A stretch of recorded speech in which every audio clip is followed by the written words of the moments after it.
Today's guest wrote the book on strength training for life after 40, literally. The Barbell Prescription presents both the problem and the solution for the most pervasive issue facing us aging humans, talking about the loss of physical strength. Thanks for being here, Dr. Sullivan. My pleasure. Call me Sully. All right, Sully. Well, I mentioned your book, The Barbell Prescription, and we have a mutual friend, Andy Baker. He was the co-author on the book. And the two episodes we had him on are by far our most popular episodes. So I have a feeling that our audience is going to like this conversation today too. So I'm excited. Good. All right. So before we get too far, can you tell our listeners just a little bit about your background as an MD, a researcher, an author, and ultimately as a strength athlete? Sure. I'm currently 62 years old, and I grew up in Arizona, and I did a stint in the Marine Corps. And after I got out of the Marine Corps, I had a little bit of money for college, and I went back to school and studied chemistry. Never actually graduated from college, actually, but got into med school, and I became an emergency physician in due course.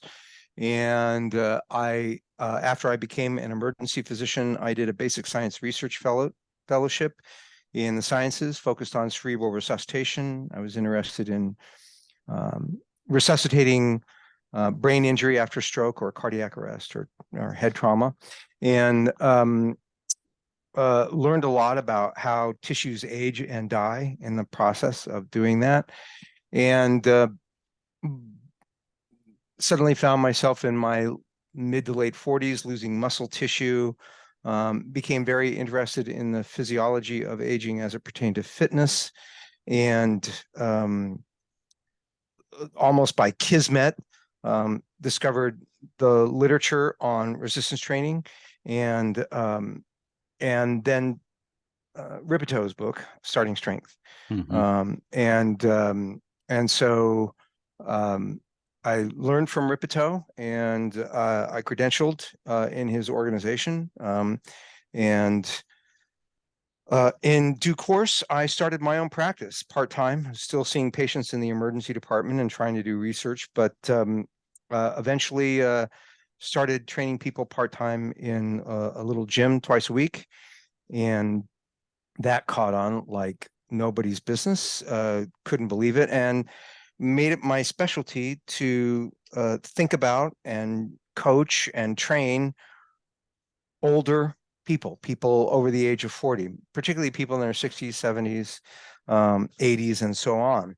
And sucked up all the literature I could find on that topic, most of which was not great, but was able to extrapolate from my own experience and from the research, from the basic science research on aging and cell biology, and what little we knew about resistance training in older populations. And that made me think very, very deeply about these things. And I was gaining a lot of experience from coaching older adults.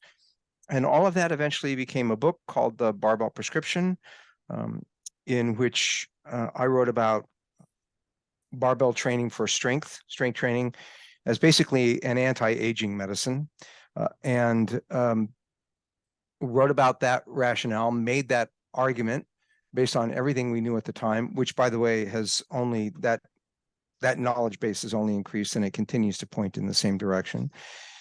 And then also the particular exercises. And then Andy was the mastermind behind the programs in the book, because he was the one who taught me originally. In fact, I remember sitting down with him for a series of conversations in Wichita Falls several years before I wrote the book, and after I had started my business coaching older adults. And he basically taught me, the whys and wherefores of how to do it. When it comes to programming, Andy is a genius, and in particular when it comes to programming older adults. So he wrote the programs in the book, and I wrote most of the text. It was just a real privilege and an honor working with him on it. And that book has, I think, I think that book is the defining text on the topic, because we left no stone unturned. And so it's out there, and that's me. Since then, I've gone full time. I no longer practice as an emergency physician. I'm still a licensed physician in the state of Michigan, but I don't see patients in the ER anymore. I just coach full time and write and make videos and stuff like that. Yeah, And I that's think me. that's, one of the things I love about the book and just reading your content in general is your writing prowess. I feel like you have a great sense of humor, and your writing skills are really good. So if somebody is thinking that the Barbell Prescription is just going to be like a textbook, there are very technical parts of it, but you do a great job of bringing it across in an understandable way. Plus, it's just fun to read.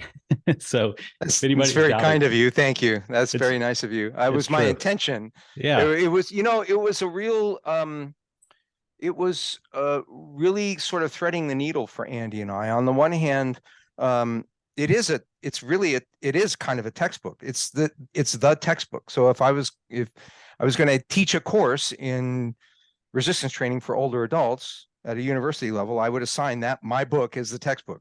Yeah. And people do that. But I also wanted it to be very accessible to the general public. And that was quite a needle for us to thread. And I think we did it. I think Andy and I did that. Yeah, I highly recommend. I'll put a link for where people can grab it in the show Thank notes. you. I think I read that you got some national publicity with it, and it sold out like that. But I think they're available now, right? Yeah, it was on. We were already selling very, very well, and it was mentioned on Louder with Crowder. They talked about it a little bit, and boom, that was it.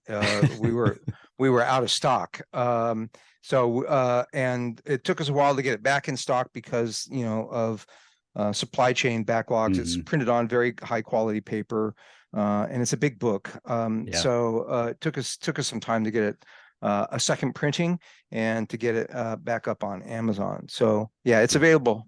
Makes a great Christmas present. And I don't think it would fit in a stocking, but if you already have starting strength and practical programming, this book looks like it came off the same printing press. It'll fit nicely on your bookshelf next to those other books.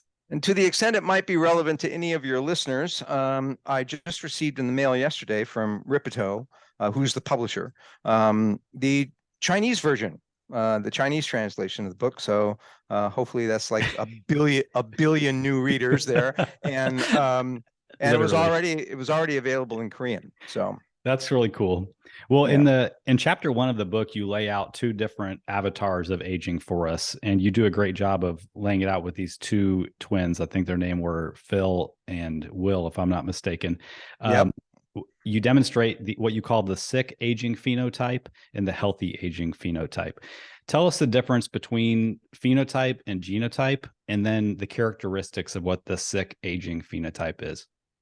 Sure. Genotype is basically the genes that you inherit from your parents, and which are shuffled in the process of gametogenesis, and then sort of mixed together at fertilization. It's what's written in your DNA. That is your genotype.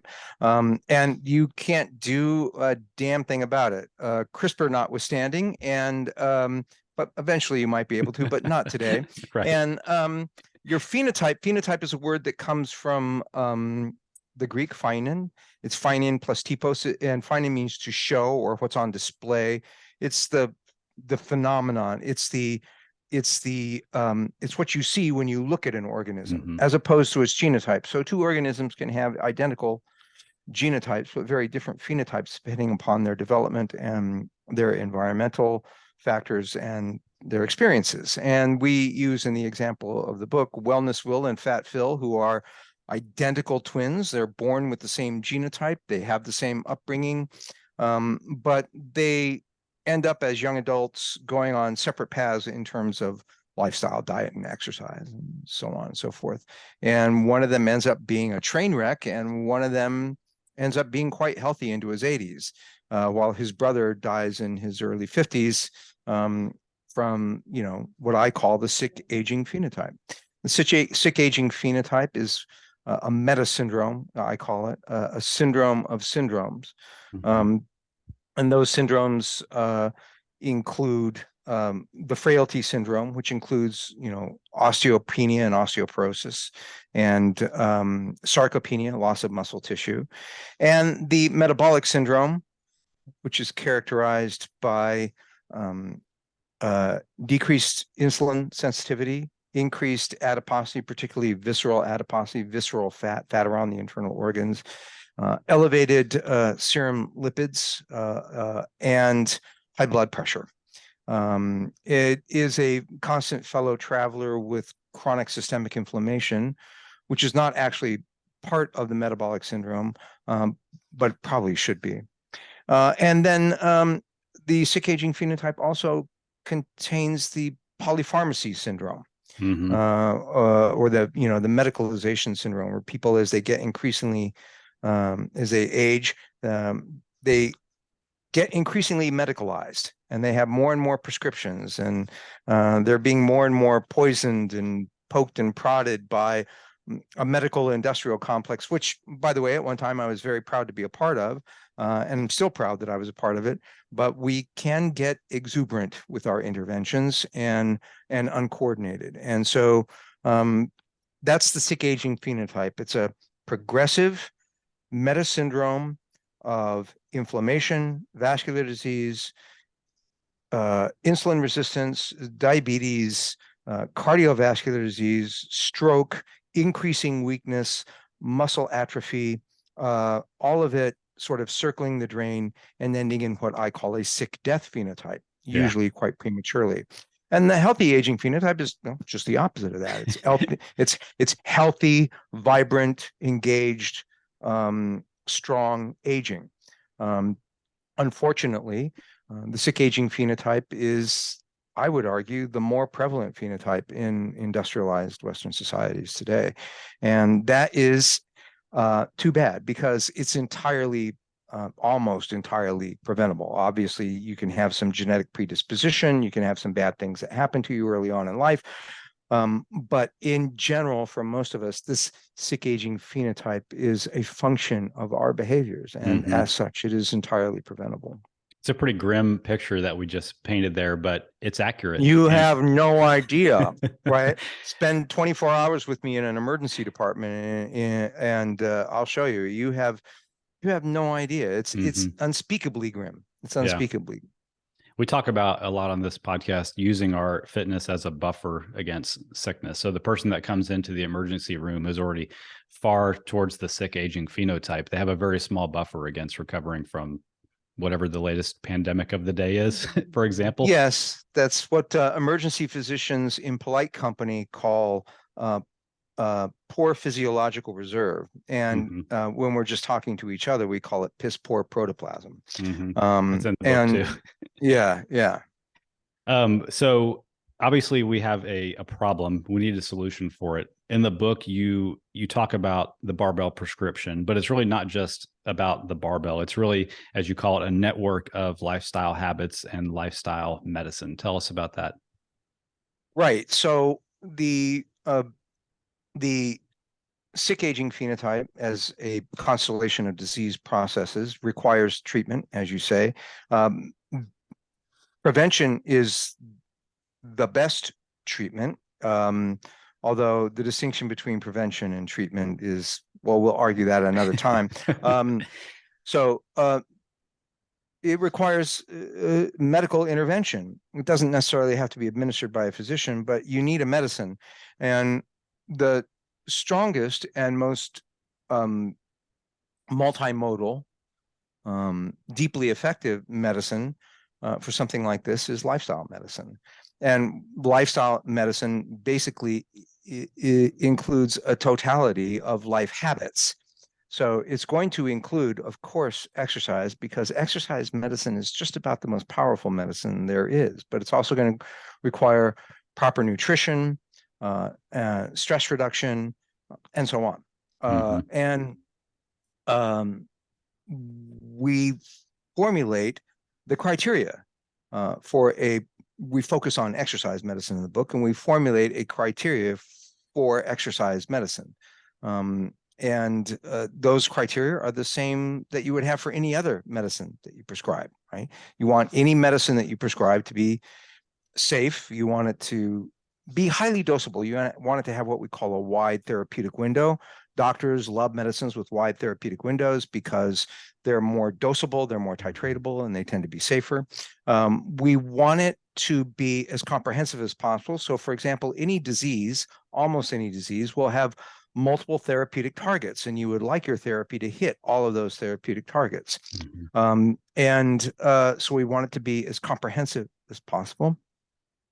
We also want exercise medicine to be comprehensive, not just in terms of the therapeutic targets it hits, but also in terms of its bioenergetic spectrum, and its ability to address multiple physical fitness attributes. We want it to be specific and effective. We want it to attack the sick aging phenotype, and we want it to attack the sick aging phenotype in a way that is effective and makes things better.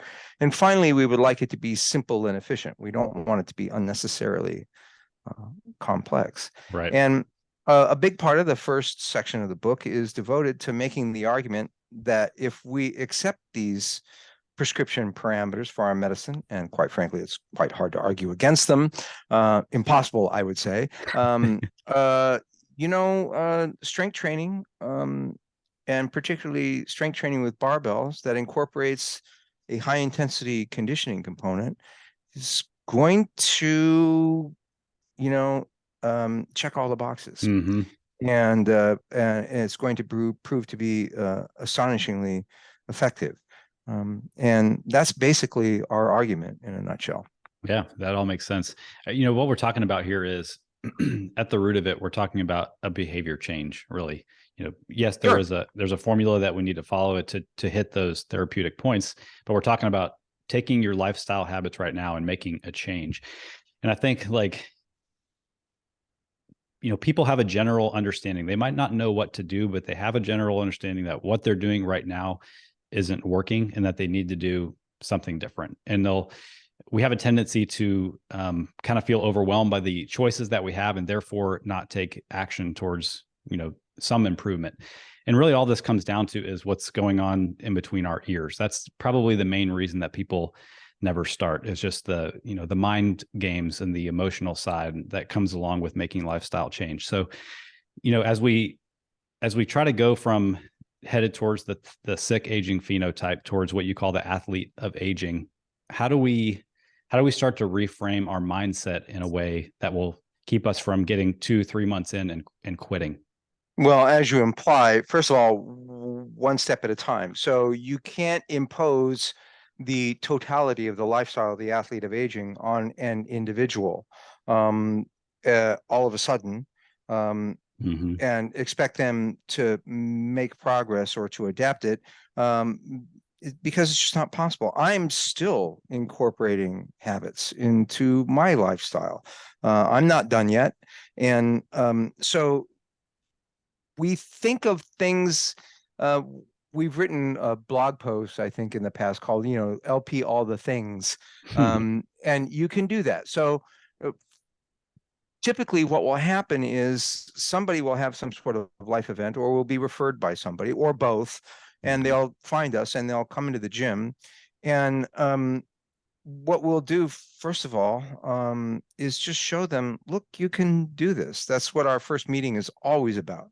Like, here's a PVC pipe. Can you hold it over your head? Well, then you can press, right? Here's a 15-pound bar with 5-pound plates. Can you pick it up off the floor? Well, then you can deadlift, right? Here's a bench. Can you sit down on it and stand up? Well, then you can squat. And virtually everybody can bench press. So you show somebody like, waddles in or shuffles in, or limps in, and you show them, look, you can do that. You can do this. You can do these movements. And if you can do these movements with any amount of weight at all, we have the equipment and we have the expertise to make you not just stronger, but hugely stronger. And we have the ability to load muscle and tendon and bone and metabolism in a way that is going to be incredibly beneficial. It's a medicine that digs really, really deep down. And you just have them come in again, and you add just a little bit of weight to their bar, having them do the same 3 sets of 5, that they did last time, just a little bit heavier, and then they come in and do it again. And you say, oh, by the way, you know, let's figure out what your protein target needs to be. And then you keep coming in, you keep adding weight to your body. And so, by the way, let's add a pre-workout every time you come in, right? Okay, that's another habit, right? And then they keep coming in and you say, hey, by the way, let's talk about your total carbohydrate and fiber intake. Okay, Right. all right. And they keep coming and they're like, how much sleep are you getting? Let's start talking about how you sleep, what your nighttime ritual is, what you do when you go to bed. Okay, good. And you just start building habits 1 week at a time, 1 month at a time. You just add things in. And in the meantime, what's happening with this individual is, what is the phenomenon that they're experiencing? They're getting stronger, right? It turns out because you're a good coach and you know how to program the older adult, that you're building success into their life every time they come into the gym, because you're assigning work sets that you know that that athlete is going to attain. You may have to struggle, right? They're going to get heavier and heavier and heavier, but you know exactly how much to advance the weight. You know exactly what to ask of that athlete, just a little bit more than last time.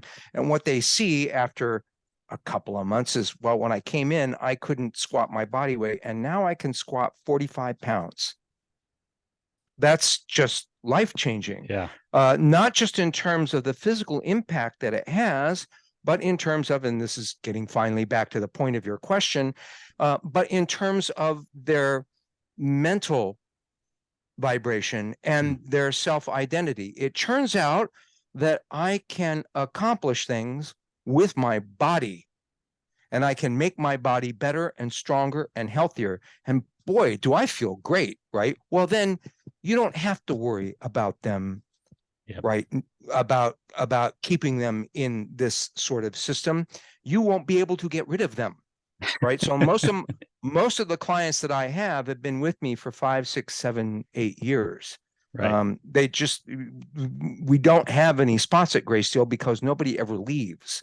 And that's not because we're so great. It's because the system is so great. It turns out that, you know, you feel better when you live Yeah. right. And so that's I think hard to argue with. one thing I want to point out that you just described through that process you took our hypothetical client through was that you just described how motivation is built. Whereas most people sit there and wait for motivation to push them into action. You prescribed them the action. They took the action. They got a result from it. They built self-efficacy. They felt good about themselves, and therefore they were motivated. Yeah, and not only is that possible in the gym, but we've made this argument elsewhere. We have a YouTube channel, and one of our videos that we have is called The Noble Lie. Right. So the noble lie that we tell our kids while they're growing up is that, like, look, if you just show up and apply yourself, you're going to be successful. Well, that's just not true, isn't it? It's just a lie. That is a complete lie that adults tell their children, right? So that they'll like go to school and get out of their hair and get an A in math, right? It's just not true that if you just show up and apply yourself, right, like somebody else will get the promotion, right? The company will go under, you know, you'll just have bad luck. And it's just not true, except it is true in the gym, right? If you just show up and do the program and and apply yourself, it will be successful. The gym is just sort of special closed system, kind of a magical place that actually will pay off every single time. I did a podcast one time. Basically, the gist of it was your results in this whole fitness thing are 100% guaranteed. I can promise you your results are guaranteed. The question is, are you going to follow the program that leads to those results? That's basically what you just described. That's right. Okay, let's switch gears a little bit. I've had injuries. I know you've had recent injuries, illnesses, and other serious setbacks. We all do. It's not a question of if for anybody, but when. I also know that you're a student of Stoic philosophy. Let's talk about how the perception of those setbacks has the power to either stop us in our tracks, or we can continue making progress towards those health and fitness goals based on that perception. That's a big topic. Let's do 2 minutes on this stuff. Yeah, right. Worthy of a book in and of itself. It is simply part of the phenomenology of training in general and training as an older adult in particular, that you're going to encounter setbacks and injuries, and things are occasionally not going to go well. In my case, I've had a particularly difficult year, and have been able to continue to train. If you think about Ripeto's classic strength curve, where strength increases rapidly and then it sort of hits an elbow and then it sort of plateaus off, right? In the intermediate to advanced section, you're in this plateau where training is increasingly complex, programming is increasingly complex, gains take more and more and more time if they can come at all. And what we want to do is we want to get every athlete onto that plateau and as far up that plateau as we can get them safely and productively. And then what you're going to find in particularly with athletes of aging, is you're going to find that athlete is going to spend the rest of their training career, hopefully, moving up and down that plateau of the curve in what I call the nominal advance zone, the NAS, right? And they're going to go up and down, right? They're going to go up when times are good, and they're going to go down when times are not good, right? If something catastrophic happens, of course, they can fall all the way back down the curve, right? And or if they just stop training, they can fall all the way down the curve, right? So and so you're in this sort of region, the NAS, and I sort of illustrate it like Sisyphus. Sisyphus is not a Stoic figure of philosophy, but he's in existential philosophy. Camus, the myth of Sisyphus. Sisyphus is condemned by the gods to push a boulder up a mountain and then watch it roll back down for all time. And that's what he does, right? So we're like that. We're constantly rolling the boulder up the NAS and then it rolls back down the NAS because we get sick or we have to take some time off or we have to go on a business trip or something happens and it rolls back down. The cost of pushing our strength and our fitness and our performance beyond the upper end of the NAS is extremely high. We can probably do it, but there's a cost in time and complexity and risk of injury and soreness and all of that may not actually pay any dividends in terms of our general health and fitness for our environment. This is for competitive people and crazy people, right? To keep moving the right. And then but there's also a very high cost associated with the ball rolling down past the lower end of the NAS and back down, right? Because now it's going to take you a huge investment in time and energy to get the ball back to the NAS, right? But now you're older than when you first got it there. So that is a sort of what I call the Sisyphean athlete. He's constantly rolling the ball up and something will happen. It will roll back down. He'll stop it. He'll roll it back up and it will roll back down. In the end of his little essay on the myth of Sisyphus, Camus says, all is well, and we must imagine Sisyphus happy, in spite of the apparent absurdity of his task. Well, it's like that for all of us, and that's not just training where that's happening. It's just life. Yeah. Right? We gain and then we lose capacity. We gain and we lose capacity in this ongoing, basically losing battle that one day we will lose forever. But we must imagine Sisyphus, which is us, happy doing that, and that as its own reward. At least it is to me. Sometimes I feel like that, I get on a good run of training and then a tendonitis pops up. I get on a good run of training and then we have to go out of town for a couple of weeks. Of course you feel like that, Jonathan. It's a universal phenomenon. It's part of the human condition, and it's part of the condition of the athlete of aging. It's just what happens.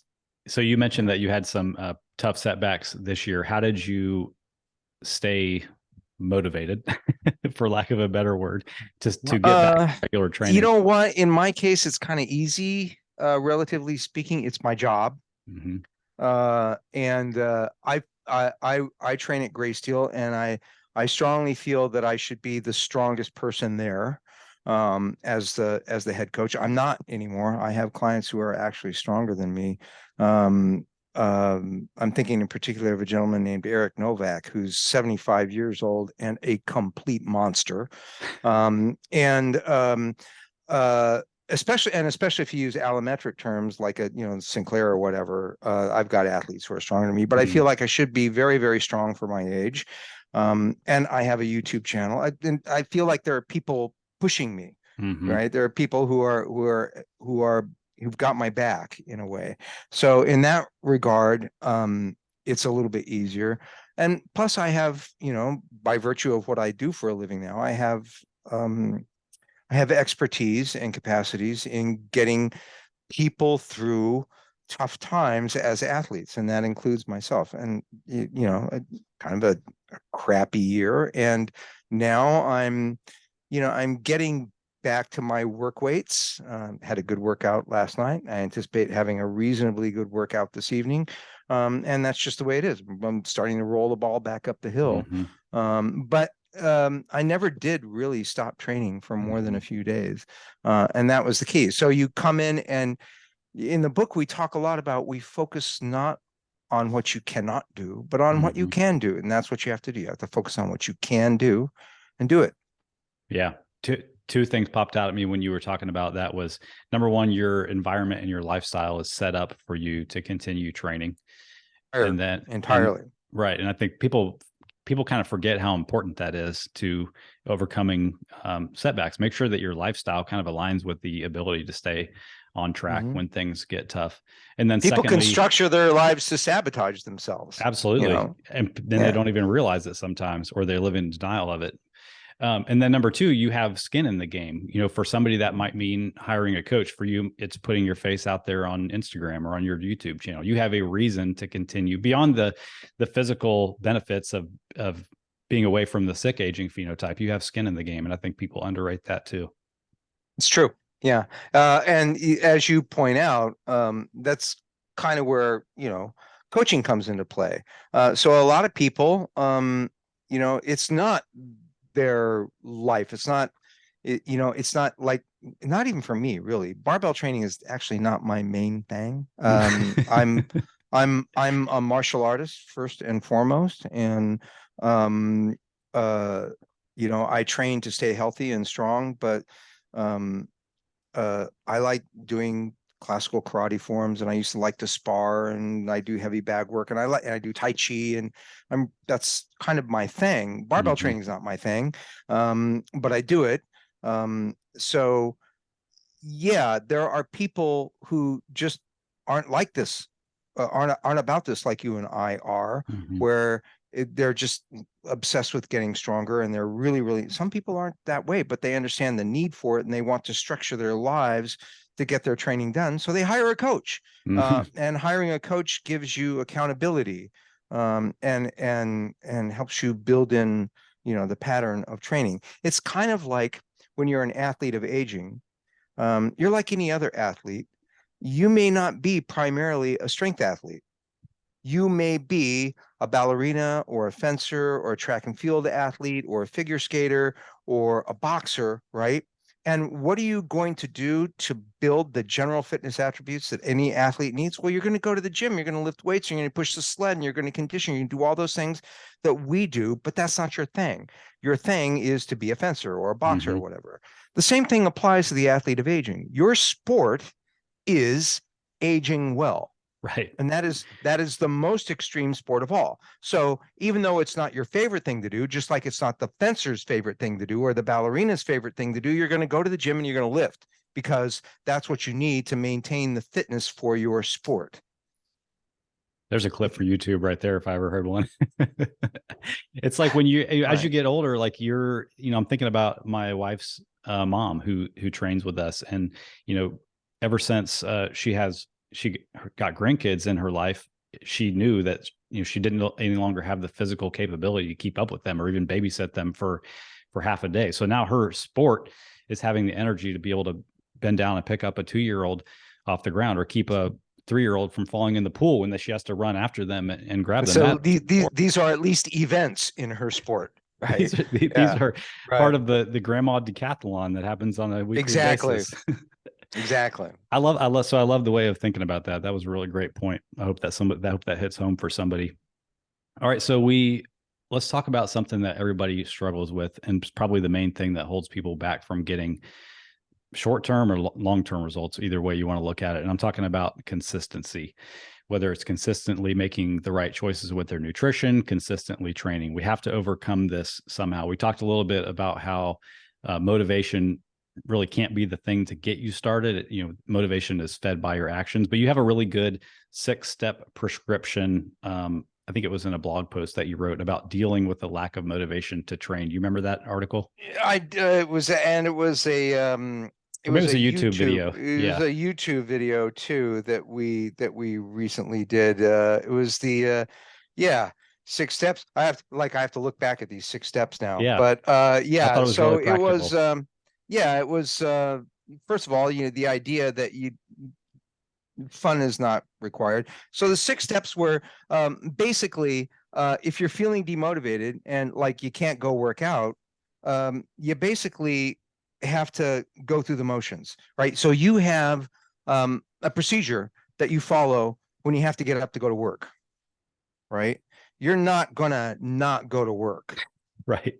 right? Not very many That times in a row, anyway.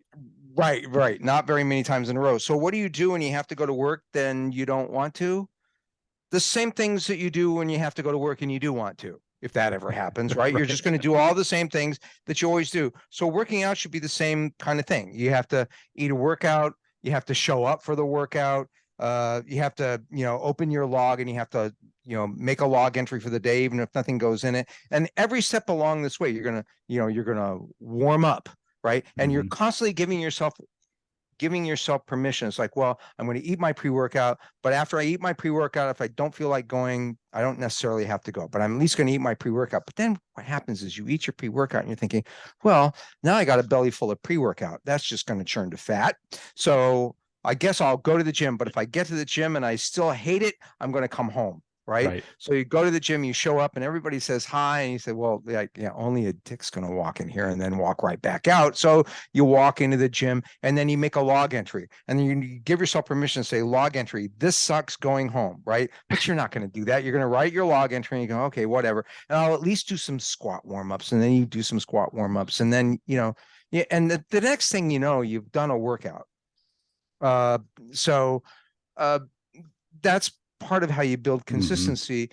You just take yourself out of the equation. You initiate the protocol. The same thing as a going to work protocol or tucking the kids into bed protocol or whatever, right? Once you initiate the protocol, it's going to have a natural tendency to just unfold. Mhm. So if you can just do that first step, just eat your pre-workout. If you eat your pre-workout, you don't have to go, right? Except it never plays out that way. You're going to basically launch yourself down that system. And if you do that and you don't go anyway, you were never going to go anyway. So, consistency is, of course, the primary training variable, Mhm. right? Is the primary programming variable. Without consistency, there is no program, right? If a program is it's like a program in sort of the computer sense of the word. It's an algorithm. That's what a program is, right? It executes a step and then it executes another step and another step and another step after that. Well, the program has to consistently be able to go from step N to step N plus one, Mhm. right? And if it doesn't do that, then there is no program. It's just, it aborts. And It ends. It's random. yeah, right. And plus, you just described again the process of taking that action gives you a little bit more motivation to take the next step. Yeah. Yeah. Just human nature. Let's talk about you have a really good blog article on your website that I'll link to in the show notes for this called Ever Grateful, Never Satisfied. You talked about choosing to look at your ability to train as a gift. I've had injuries in the past where I think I came across a book called The Gift of Injury that somebody wrote. But anyway, choosing to look at the ability to train as a gift despite our challenges. And you talked about how you had to get back to training after some of the setbacks that you've had. But then the part of the article that really got my attention was about not being satisfied. You said, it's good to be grateful, but not satisfied. Kind of talk about that concept and how you use that in your own life and with clients. Sure. So, it's good to be grateful for what you have. Most of the time we aren't. Most of the time we're too busy focusing on what we don't have, that we want. So I've been through the process of getting set back and having to work my way back. Quite frankly, I'm grateful for any day I can go into the gym and do squats and deadlifts and presses. And I'm grateful for any day that I can do, for example, Tai Chi or my karate kata without pain. I'm grateful for, any day where it's nice outside and I can go for a walk. I'm grateful for any opportunity to coach a client, right? But it's not enough to just be grateful for this opportunity. You've got to exploit it and make the most of it. So it's true. If I can go into the gym tonight and I can deadlift 365 without pain, I'll be very, very grateful for that. But that's not even close to my PR, right? So I'm also going to be dissatisfied, right? Because to simply be, I'm so grateful for all of this is kind of a static situation, because it's very, very easy to go from grateful to, oh, what's the word I'm looking for? Complacent. Complacent. Thank you. They don't come as fast as they used to. The vocabulary words. Me neither. To be complacent, right? So gratitude can slip into complacency just like that. And how does that happen? When you stop being dissatisfied. So it's kind of a strange and paradoxical thing that gratitude and dissatisfaction can be two sides of the same coin, a coin that keeps rolling forward, a coin that helps you push the boulder up that NAS after it's, fallen down. Because it's really easy to get well, the boulder fell back down, but this is halfway up the hill. I can just stay here and I'll be grateful, right? Well, that's not what athletes do, right? Athletes are never satisfied, and that means they're not just in the gym, because you can say, you know what, I've had a good life and I've been a good person. I can just be happy with that. No, you want to be a better person. You want to be a better life. You want to help more people. You want to light up more of the world. You want to be a better part of your community. You want to live life more deeply and more fully than you ever have before. You don't want to be complacent. You want to be grateful for what you've achieved and where you are, but at the same time, you want to expand on that. That's what it is to be an athlete. The word athlete comes to us from the word prize, right? Nobody ever got a prize just by being grateful. Right? You can be grateful to be in the arena. You can be grateful to be competing. That is to be existing, to be alive at all, right?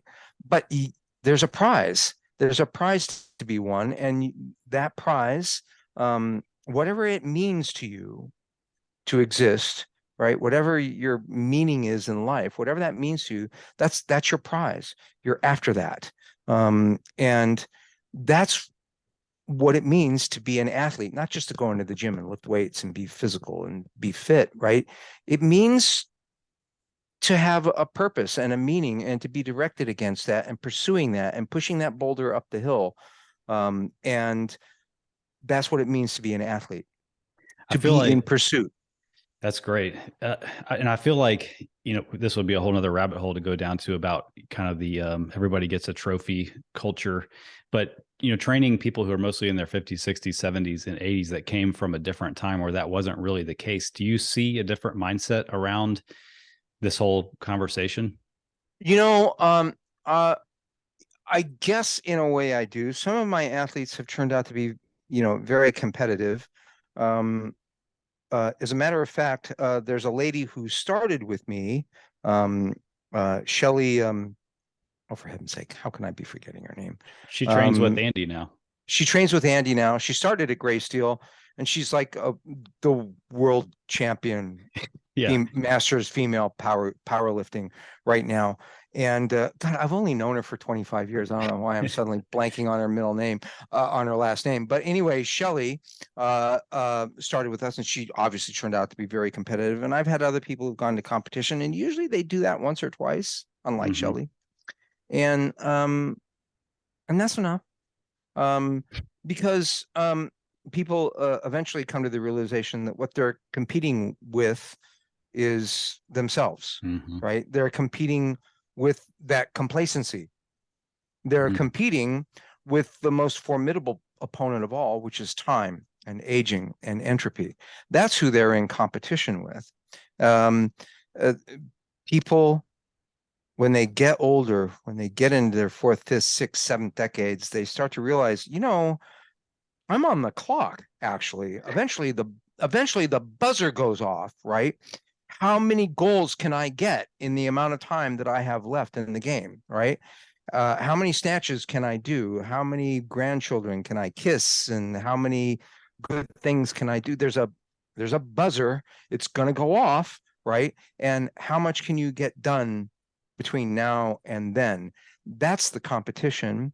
How close can I get to my prize? How close can I get to the meaning of my existence, right? The fullness of my life, the completion of my potential. How close can I get to that in the time that I have left? For me, everything always comes back to this idea of the athlete.